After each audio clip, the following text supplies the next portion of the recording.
Hello everyone, my name is Ivo and welcome to Cooking with the Koyas. Today we are going to make a fantastic artisan style bread on a recipe that is so simple and easy to make. And we're going to have a secret ingredient, folks, that we're going to use: vinegar. That's right, we're going to use vinegar, and in today's show I'm going to use, for an added twist, apple cider vinegar. The bread's going to be amazing, it's easy to make. Let's get started right now. So, in keeping with the simple theme, we are going to start off with just all-purpose flour. This happens to be 13.3% protein, all-purpose white flour, 400 grams. Okay, 400 grams of all-purpose white.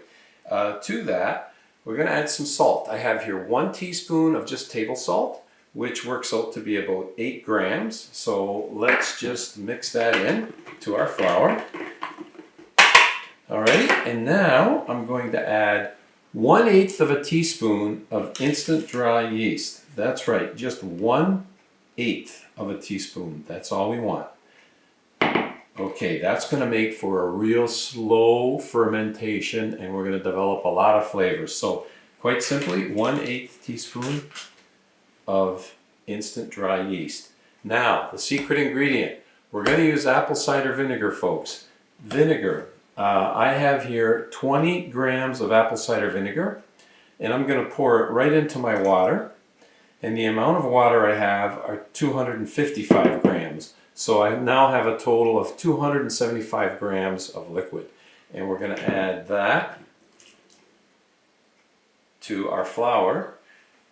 And now, quite simply, let's get it all mixed together. But the secret ingredient, folks, vinegar, or in this case, we're using apple cider vinegar. Huge advantages to using that. And we're pushing the envelope by using 20 grams, which works out to be 5% vinegar. But the vinegar is going to allow for a better handling of the dough. It actually is going to extend the shelf life, and in a natural way. So it's acting as a preservative, and it'll help. It's going to add probably 2 days to the shelf life of your bread by adding the vinegar. It also is going to help with the fermentation. We're going to have a better rise. We're going to have enhanced flavor, and the other benefit, quite simply, is because of this, we're going to have a longer fermentation, and we're going to have an enhanced flavor that simulates basically like a long fermented sourdough. So even though we're not using sourdough, because of the vinegar, we're going to get that sourdough effect. And by the way, the crumb on this is going to be super, super tender. So right now we've got a shaggy dough. What we have to do is just bring all this flour together and dough, get it all together and pick it up and just squeeze it all together using the pincer method. But continue to pick up all that flour. And yes, the dough is going to stick to you. And once you've picked up all the flour, continue squeezing, squeezing, and squeezing. So I've got most of the flour picked up. Let's pick up a little more here. Okay, I've got basically all the flour picked up. And now what I want to do is work this dough for about a minute or two. Okay, and by the way, this is the hardest part, believe it or not, of making this bread, and it's not that hard. So we're just going to, I'm going to continue to squeeze this until it goes from this rough dough to a smoother dough. So about a minute or two. Okay, so it's been about 2 minutes now, and already you can see we have a nice soft dough. Okay, no more lumps or clumps. And yes, it's sticky. Okay, and one of the reasons why it's so sticky is because we have just under a 69% hydration, 68.75% to be exact. So, and that hydration level, along with the vinegar that we used, like I say, are going to make for an amazing crumb and an amazing crust as well. And this loaf of bread isn't going to be that big, but it's going to be a beautiful loaf of bread. So there is our dough right there. Now we're going to let it sit. Let's cover it. Cover it up, and we're going to let it sit and patiently ferment and rise for 12 hours. So it's going to be a nice slow fermentation, a slow rise, going to develop a lot of flavors, and we're just going to let it sit tight. We'll come back at you in 12 hours. So here we are some 12 hours later. Let's take a look and see how our dough is doing, and it's looking mighty fine right there. It's been a nice, slow fermentation over the last 12 hours. Great aroma to it. And let's remove this beautiful dough from our container. And I love using these containers for my bread and pizza dough making. They are very, very handy. So let's get the dough out. And if you think yesterday's, what we did to begin this dough was ridiculously easy, today is even more ridiculously easy. Okay, and easy is good, right? Very easy to make an amazing loaf of bread, and that's what we're going to do right now. So, get this dough out, slowly out. Okay, there we have it. A little bit left clinging there, get that little bit of dough out. All right. So now, very, very simply, we're going to shape our dough, and we're going to put it into this bread, the Bonneton. Now, if you don't have one of these, you could use just a regular bowl, but I highly recommend getting them. And what I'll do is I'll take some whole wheat flour and line this Bonneton with whole wheat flour. Now, you could use regular flour as well, just regular white. But again, what I find is with whole wheat flour, it does a much better job of preventing sticking than the let's say the all-purpose white does. Okay, so be generous, don't be shy. Okay, now that that's lined and ready to go, we're going to do a series of folds here on our dough, which basically you're going to pick it up, lift, and fold it over. Lift it up. It's a little bit sticky because of our hydration level. Lift and fold it over. Lift, fold, and we're going to do another lift and fold. So it's a series of 4. You could do 5 or 6 if you want, but 4 is all you need. And now we're going to shape it. So a little flour on my hand, and to shape this into a round is very, very easy. You're just going to pull the dough towards you, and it basically is going to grip the countertop, turn it, turn and pull towards you, turn and pull towards you, and basically as it's rolling, it's gripping and forming into a tighter ball. So we're going to do this, get it shaped into a nice tight ball. Now you got to be careful, you don't want to continue to do it to the point where it gets so tight that the skin will actually, you'll see it kind of tear on the top. We want to avoid that. So that's pretty good right there. We've got a beautiful, beautiful round, and we're going to now place it in our Bonneton. Take a little bit of flour, and quite simply, it's going to rest for 2 hours. So, after an hour and a half, we're going to take this Dutch oven, which with a lid, which is completely bone dry and empty. So this is going to go into my oven. Let's get it in there. All right. So at 1.5 hours, I will fire up that oven and preheat that Dutch oven to 475 degrees Fahrenheit. That's at an hour and a half. Then at the 2 hour mark, this dough would have risen nicely, and we're going to bake it at the 2 hour mark. So I will see you in 2 hours. Okay, and now for the fun part. Our oven's been preheated for 30 minutes. Out comes the hot Dutch oven.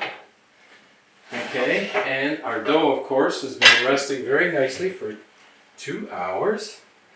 Let's check it out. Okay, it's risen somewhat. My house is a little bit cold, but you know what? That's a decent rise. So now I'm going to just carefully place it into that very hot Dutch oven. See how easy that came out because of all that flour we put in. And now I'm just going to score the top just a little bit here. If you don't have a bread lane, you could use a pair of scissors. Just score the top so that it's going to help with the rise of the bread. Give it somewhere to rise to. Okay, so the lid is on. Our Dutch oven is hot. It's going back in the oven for 30 minutes with the lid on. Okay, so let's get it in there. Not waste any time. Okay, so I'm going to start a timer now for 30 minutes. And again, we're baking at 475 degrees. So it's been 30 minutes and I have just removed the lid. No sneak peek yet, but I can tell you it's looking really good. So now it needs to continue to cook for another at least 8 minutes, up to 15 minutes, depending on your oven and depending on your level of doneness. So we'll take a look at 8 minutes and see how it's doing and go from there. Okay, so I let it go just over 10 minutes. It wasn't quite dark enough for me at the 8-minute mark, but I don't want to get it too dark because I know Laura doesn't like him that dark, but I do. I like it nice and dark, just on that cusp of burning. But let's take a look at what we have here. Whoops. Oh yeah. Hey, isn't that a nice looking loaf of bread right there? Beautiful, beautiful. And we did get a nice rise after all. Hey, look how high that rose for us. And the little cut we did on the top allowed that rise to happen, and it also adds some beautiful character to our bread. Okay, let's take a closer look at it. Yes, we have ourselves a beautiful, beautiful loaf of bread. Take a look at that right there, folks. Isn't that nice? Nice crust in the bottom. Look at the bottom. That is cooked perfectly. Like I say, I like my bread to be a little bit darker, and that's a nice rise. We got a really nice rise, and you could, I don't know if you could hear. The crust is just crackling a little bit because now we got to be patient. We got to wait. We got to wait at least, I like to give it at least 30 minutes. Give it a little rest. Give it a chance for the crumb to continue to form. The crust is continuing to form. And you know, we could, if we want, see there's a little bit of excess flour on the outside of that bread. You could just scrape that off. But isn't this a really nice, beautiful looking loaf of bread? And that bonitone helps with the shape and the texture. Look at this. There we go. And let's see if there's any on the bottom. There we have it. One beautiful, beautiful loaf of bread that I'm now going to patiently wait for 30 minutes. And we're going to put it on this rack here so it cools properly. We don't want it to sweat. We're just going to let it sit very patiently, 30 minutes. And then, folks, the taste test, we're going to open it up and I'll show you how the inside looks. I've been patiently waiting, and this time for the taste test, no butter and no olive oil. I want to get that taste because of that vinegar. So here we go. It's still nice and warm, folks, still nice and warm. It's so nice I almost don't want to cut into it. Almost don't want to cut into it. Okay, you know what, we're going to cut it right up the middle. Let's cut it right up the middle. I can already tell the crust is very nice. Oh yeah. Take a look. Take a look at that. Nice open crumb. Absolutely perfect. And check out the crust. It's got a nice thick crust to it. Photo worthy right here. Okay, let's cut into it. This one here again. Look at that beautiful open crumb and fantastic crust. So this is how I actually like to cut my bread. I cut it in half, and then putting the bread on the cut side down, I like to now cut, and you can cut your slices very, very easy this way. Oh, look at this. I just love the end piece. It's always my favorite. Look at the air pockets in here. It's all throughout this bread, folks. All throughout this bread. Oh, perfect crust.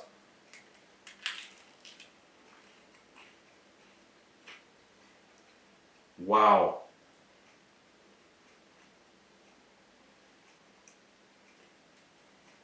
That's dynamite. Mmm.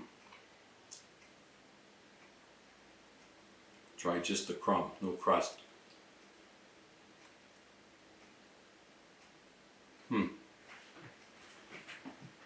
That crumb has got a fantastic chew, but yet it's nice and delicate. And the crust, I love a thick crust.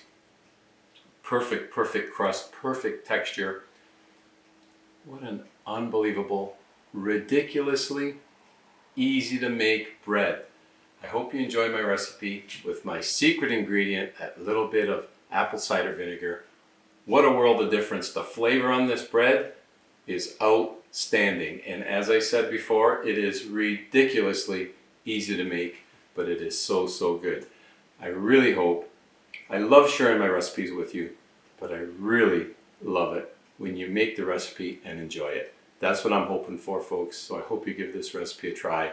And I want to thank you for spending time in the kitchen with me on today's episode of Cooking with the Koyas. And as always, folks, until next time, buon appetito. I think I'm going to get some fresh olive oil, fresh tomatoes chopped up, sliced on a nice slice of this bread. Heaven.